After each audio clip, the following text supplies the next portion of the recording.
Let's start by taking a look at a typical DDR5 application. It's important that we cover some of the terms that we'll use throughout this seminar so that you understand exactly what we're talking about.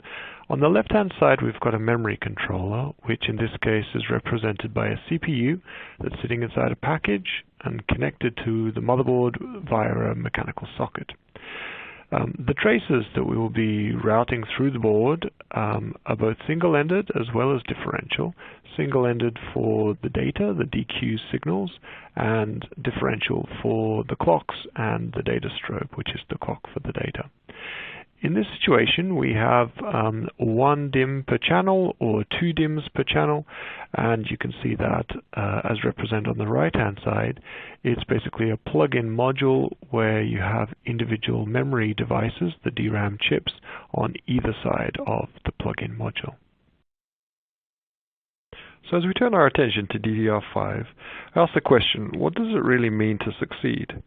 Well, for many of you that are designing real products that are going to use DDR5, succeeding means bringing a product that's ready to manufacture that can go into one of these environmental chambers and pass a variety of memory stress tests, especially looking at different configurations. So whether I have 1 DIMM slot occupied or 2 DIMM slots, perhaps different memory vendors for those particular DIMMs, and running the diagnostic software and looking at different temperature corners where we expect graceful performance degradation and no big system shutdowns. If we discover issues at this point, then it can be very time-consuming to troubleshoot. What we really need is a predictive and productive design flow to try to minimize the probability that we'll see issues when we come to first prototype.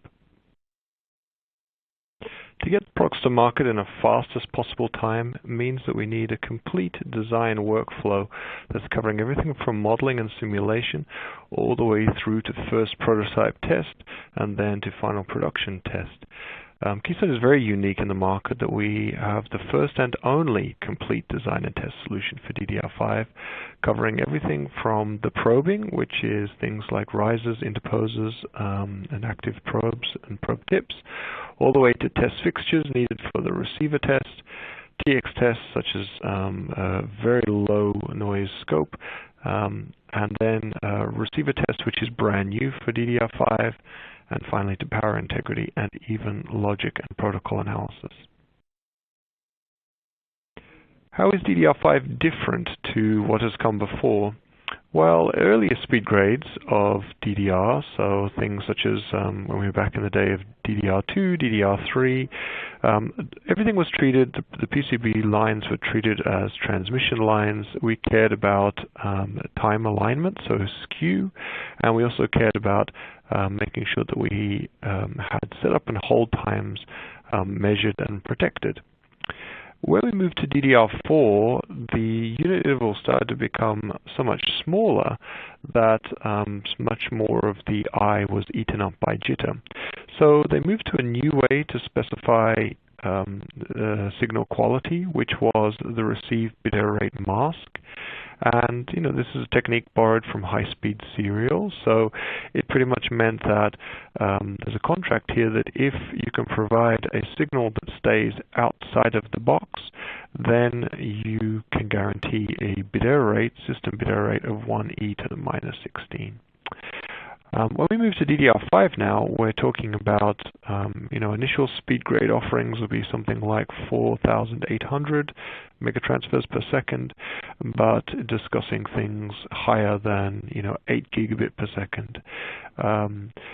At this point, especially in server applications, the I at the input to the DRAM has disappeared. The I has collapsed. So now when we talk about specifications for DDR5, it's very much more bit error rate spec-based, specifications for jitter, and talking about the impulse response and how we might recover our signal from the impulse response.